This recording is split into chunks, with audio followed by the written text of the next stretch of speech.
नमस्कार, उदयपुर न्यूज के इस बुलेटिन में आपका स्वागत है। आपके साथ मैं हूं कृतिका। खबरों में जाने से पहले नजर डालते हैं अब तक की हेडलाइंस पर। दूषित पानी पीने से अब तक 11 लोगों की मौत, प्रशासन में मचा हड़कंप।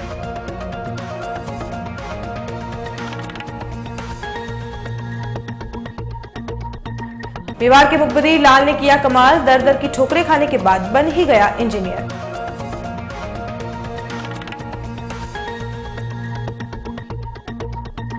संवत्सरी में उमड़ा समाज का सैलाब, मिच्छामी दुक्कड़म कहके की क्षमा याचना।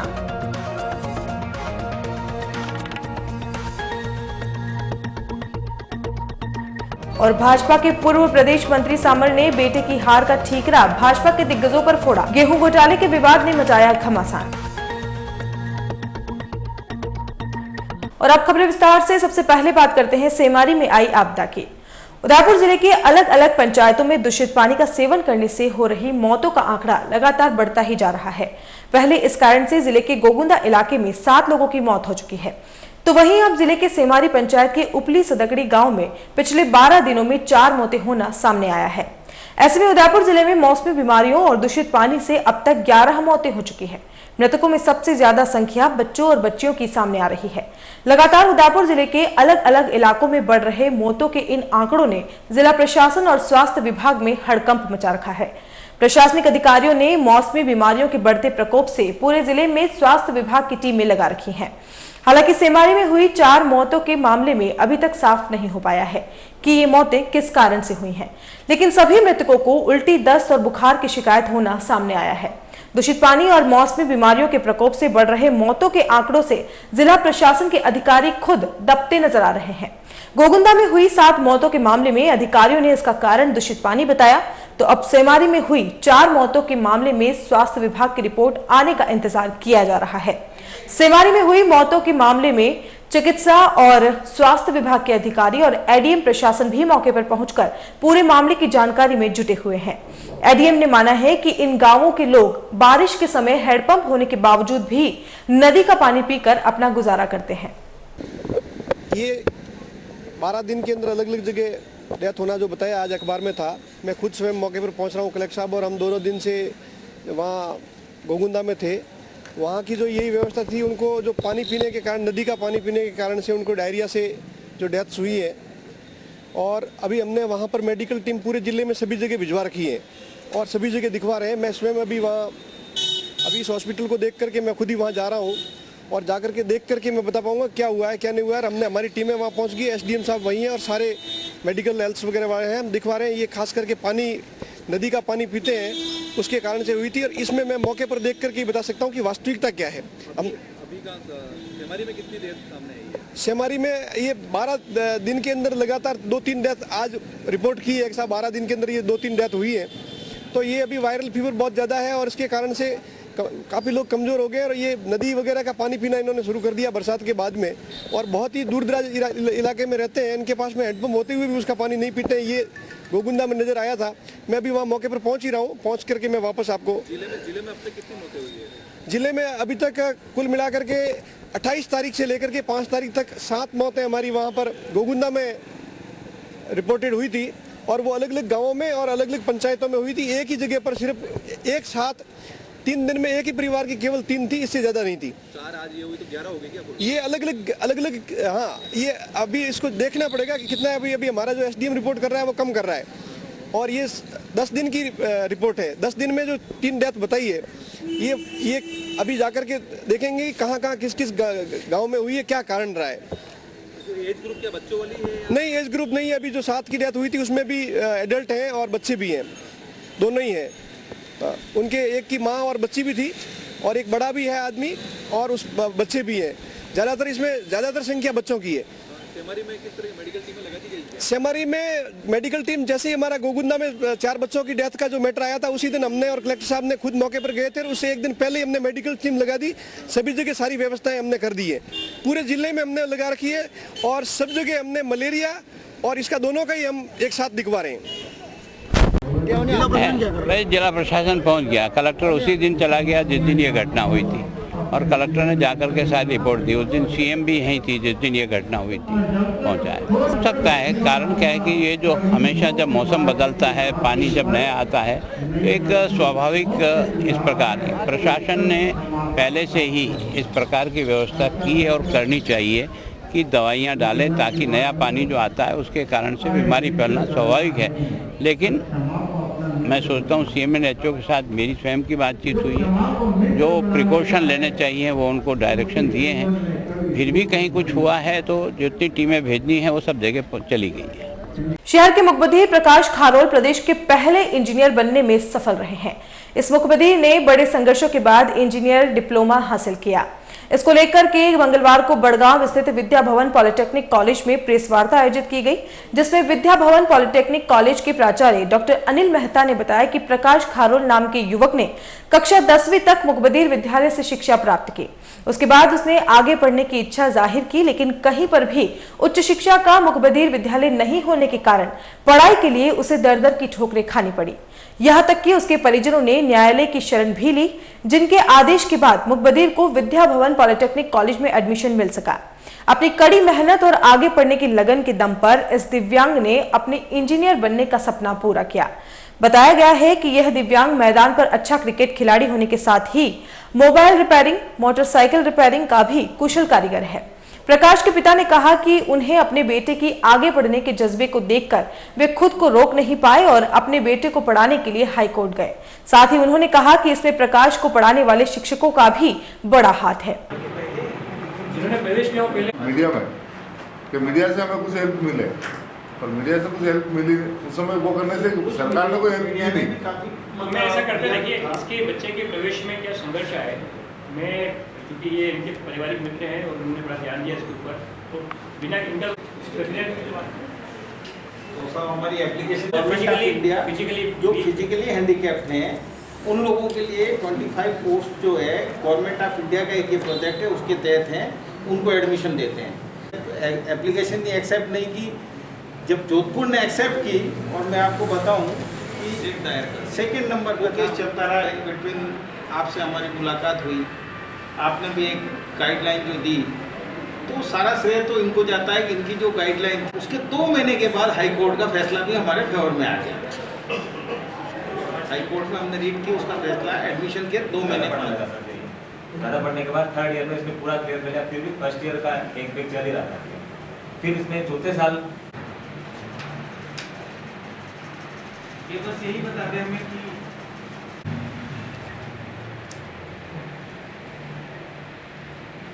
ये बोलता है पास हो तो गया हूँ मैं।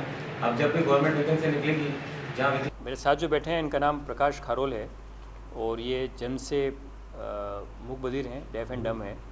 इन्होंने अपनी प्रारंभिक शिक्षा पूरी 10वीं तक की मूक बधिर विद्यालय में प्राप्त की और उनका एक सपना था कि मैं इंजीनियरिंग की शिक्षा प्राप्त करना चाहता हूँ।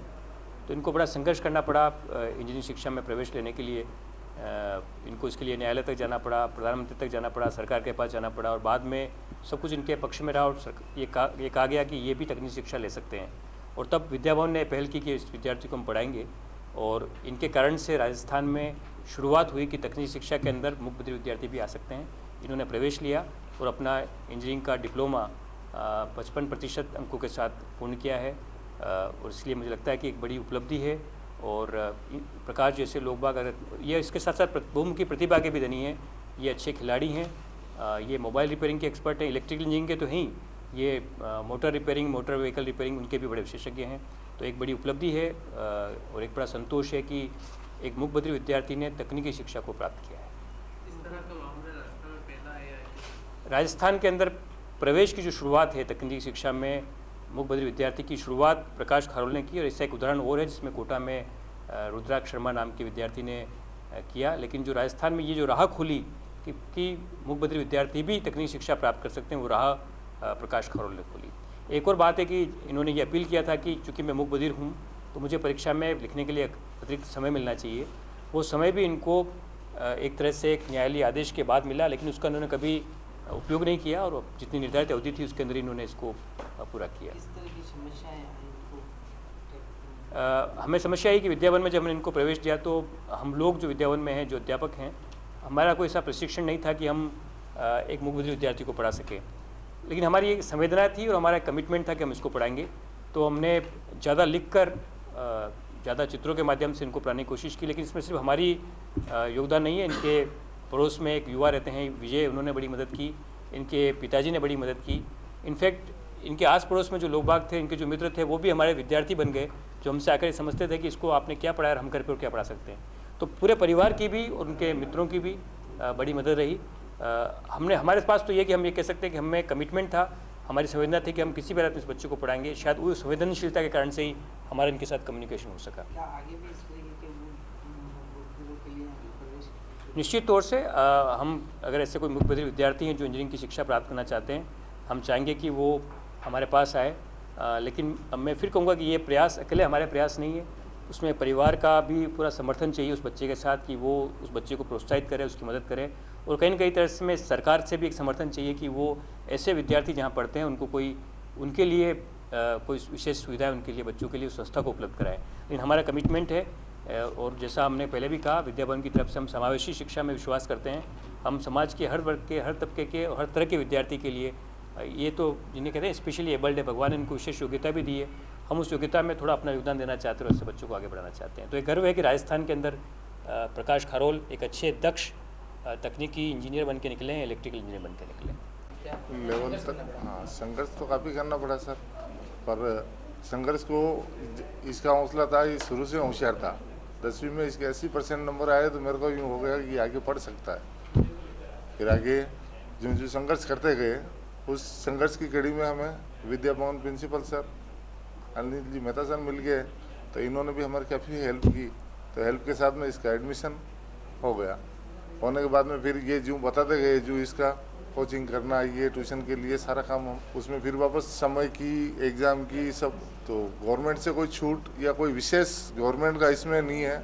ये हमारे जितना हम एहसानमंद है, ये जो भी शुक्रिया अदा करें तो ये विद्या भवन परिवार का, सरकार का इसमें हमारे पक्ष में कोई भी मतलब स्पेशल योगदान नहीं रहा। बद्रीलाल। उदयपुर में मंगलवार को संवत्सरी पर्व बड़े ही धूमधाम से मनाया गया।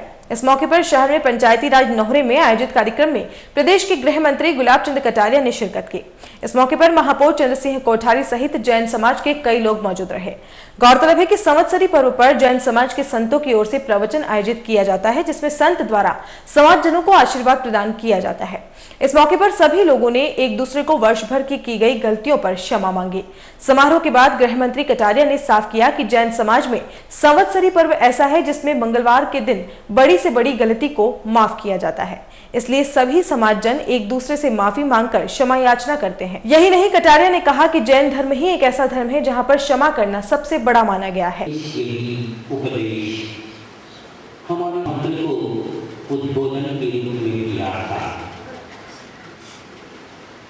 इस बड़े दिन को बड़ी अपनी सामर्थ्यता के अनुसार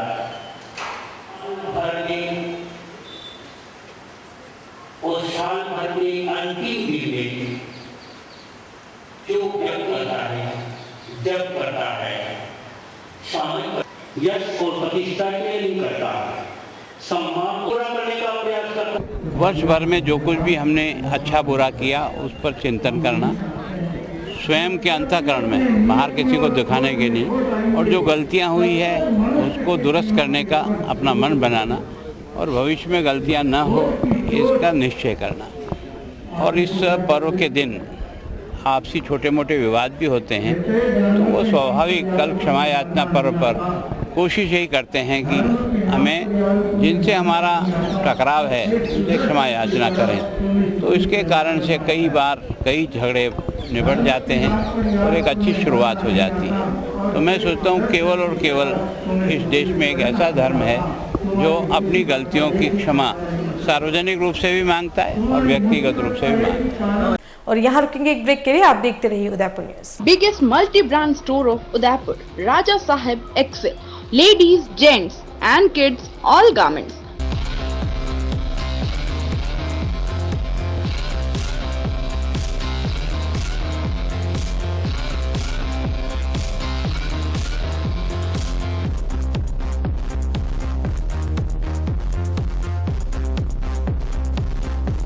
Ford 411 Bhopalpura opposite Gattani Hospital, Udaipur. Call at 0294 2411 066.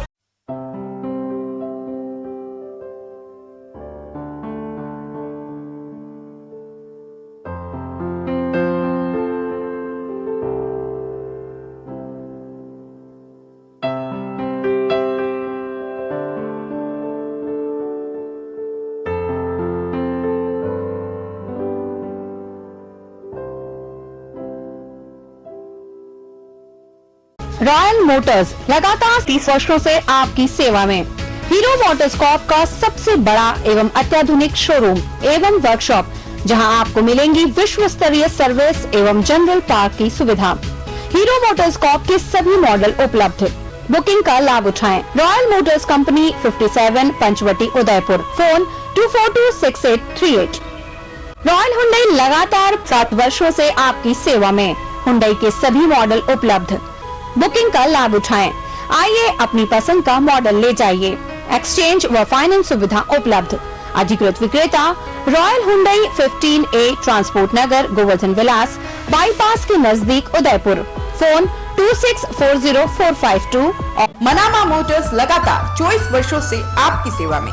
शहर के मध्य हीरो मोटरकॉर्प का सबसे भव्य एवं विस्तृत शोरूम व वर्कशॉप, जहां आपको मिलेगी अपने हीरो पर विश्व स्तरीय सर्विस एवं जनरल पार्ट की सुविधा। हीरो मोटरकॉर्प के सभी मॉडल सभी रंगों में उपलब्ध। सर्व सुविधा युक्त वर्कशॉप एवं शोरूम हुसैन मुस्तफा की देखरेख में। बुकिंग का लाभ उठाएं। मनामा मोटर्स BN कॉलेज के सामने उदयपुर।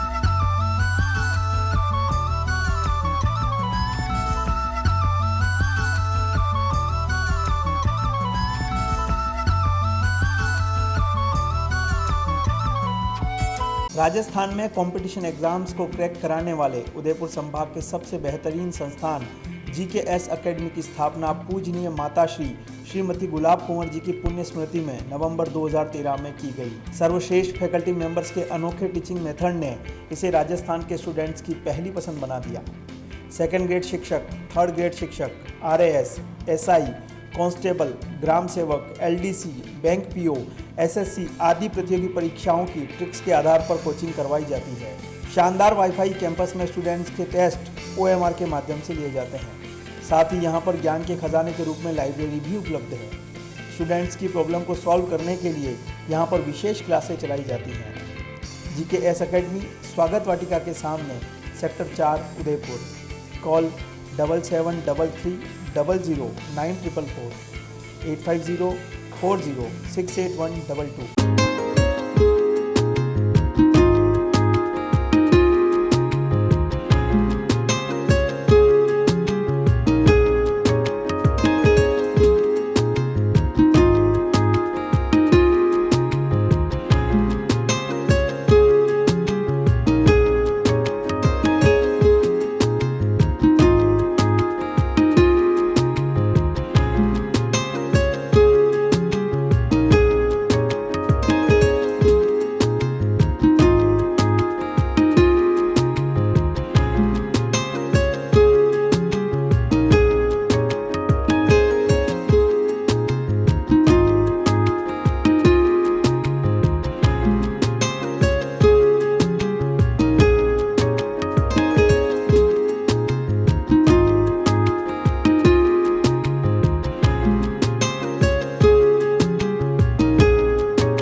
ब्रेक के बाद आपका स्वागत है।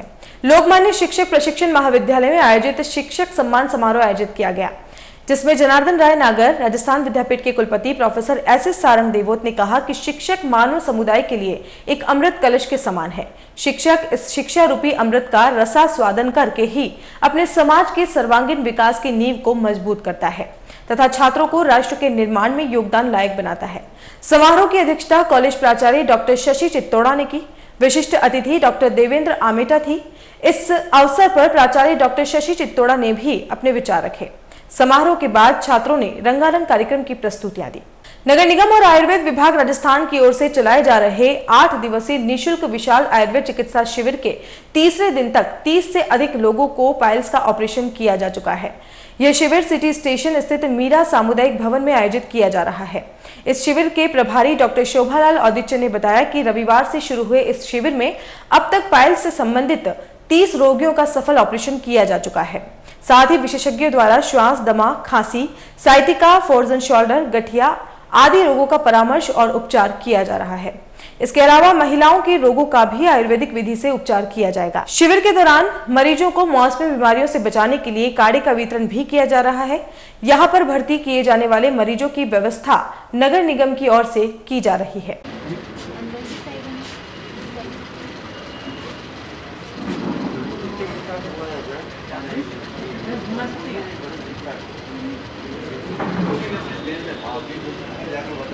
वहाँ पे थेरेपी करवाई आपने?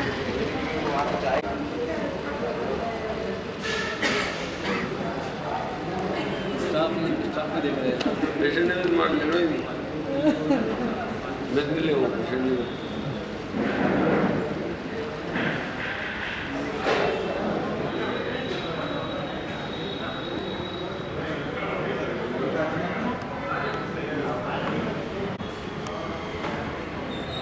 राजकीय आयुर्वेद विभाग और नगर निगम के संयुक्त तत्वाधान में ये शिवाजी नगर स्थित मीरा सामुदायिक भवन में विशाल आयुर्वेदिक चिकित्सा शिविर आयोजित किया जा रहा है। इसका तीसरा दिन है और अब तक हमने यहाँ 30 रोगियों का ऑपरेशन कर चुके हैं पाइल्स फिस्टुला के, जिसमें डॉक्टर दिलखुश सेठ, डॉक्टर जयंत कुमार व्यास, पुष्कलाल चौबीसा, लक्ष्मीकांत आचार्य और अजय सोनी और इकबाल गोरी, ये 6 डॉक्टर रेगुलर सुबह से शाम तक ऑपरेशन कर रहे हैं और हम कल तक और ऑपरेशन करेंगे लोगों का।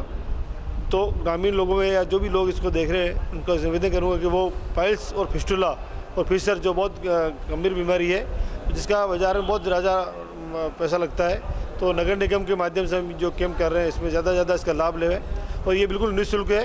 और जो पेशेंट जो आ रहे हैं उनकी खाने की व्यवस्था, दवाई की व्यवस्था और ठहरने की व्यवस्था और पूरी हर तरह की व्यवस्था है नगर निगम के माध्यम से की जा रही है।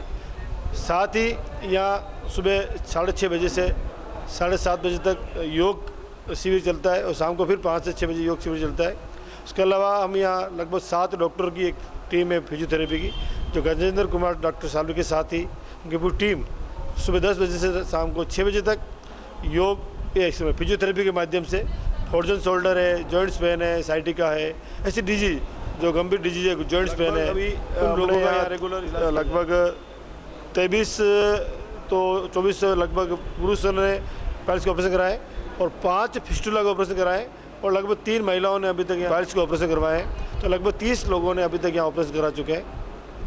और यहाँ सुबह एक मौसमी बीमारी जो चल रही है, वायरल बीमारी चल रही है, जिसमें खांसी, सर्दी, जुकाम और जो भी बुखार आ रहा है, इनके बचने के लिए सुबह रोज़ 9 बजे से लगा के 12 बजे तक काढ़ा वितरण किया जा रहा है, जो उबाल के दिया जा रहा है और लोगों को पीने से बहुत अच्छा फ़ायदा होता है, रोग प्रतिरोधक क्षमता बढ़ती है और जो बीमारी होने वाली उससे बचाव हो सकता है।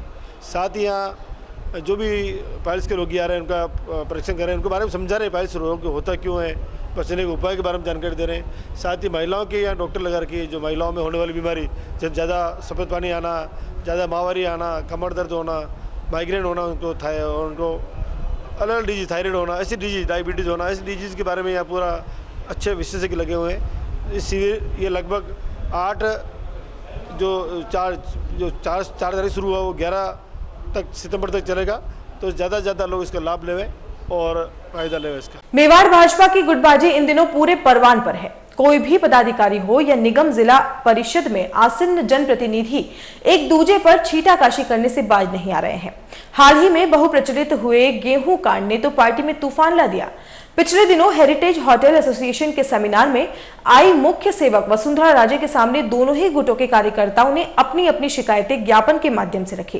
भाजपा के दिग्गज नेता प्रमोद सामंत ने भी एक ज्ञापन वसुंधरा को दिया, जिसमें धर्मनारायण जोशी, पूर्व जिलाध्यक्ष ताराचंद जैन, पूर्व उप महापौर महेंद्र सिंह शेखावत, ललित तलेसरा, नीरज अग्निहोत्री, जनता सेना के रणधीर सिंह भिंडर पर पार्टी विरोधी कार्य करने की शिकायत करते हुए अपने पुत्र नीरज सामर को छात्र संघ चुनाव में हरवाने की बात लिखी गई। सूत्रों से पता चला है कि श्री सामर की बात को महारानी ने ज्यादा तवज्जो नहीं दी और पूर्व उप महापौर महेंद्र सिंह शेखावत, ताराचंद जैन गुट के साथ आधे घंटे तक वार्ता की। जानकारी मिली है कि सामर ने ज्ञापन में न तो अपना नाम लिखा, न ही उस पर अपने हस्ताक्षर किए और जब उन्हें कोई तवज्जो नहीं मिली तो इस ज्ञापन को वायरल करवा दिया गया। आपको बता दें कि छात्र संघ चुनाव में अखिल भारतीय विद्यार्थी परिषद के नीरज सामर को छोड़कर पूरे पैनल ने जीत हासिल की थी और माना यह भी जा रहा है कि यह हार नीरज सामर की नहीं हुई है, बल्कि उनके पिता प्रमोद सामर की राजनीतिक दुश्मनी की वजह से उन्हें हार का सामना करना पड़ा, क्योंकि जब एबीवीपी का पूरा पैनल जीता तो सिर्फ नीरज सामर ही क्यों हारे, जबकि मेवाड़ के कद्दावर नेता और इस क्षेत्र में पार्टी के कर्ता धर्ता गृह सेवक खुद इस चुनाव में कार्यकर्ताओं की बैठक लेते देखे गए और उनके होते हुए भी नीरज का हारना कई सवाल खड़े करता है। और चलते चलते एक बार फिर से नजर डालते हैं अब तक की हेडलाइंस पर। दूषित पानी पीने से अब तक 11 लोगों की मौत, प्रशासन में मचा हड़कंप।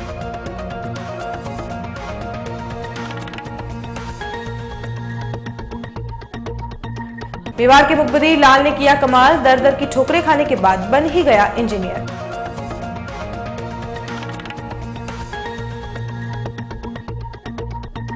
संवत्सरी में उमड़ा समाज का सैलाब, मिच्छा में दुखड़म कहके की क्षमा याचना।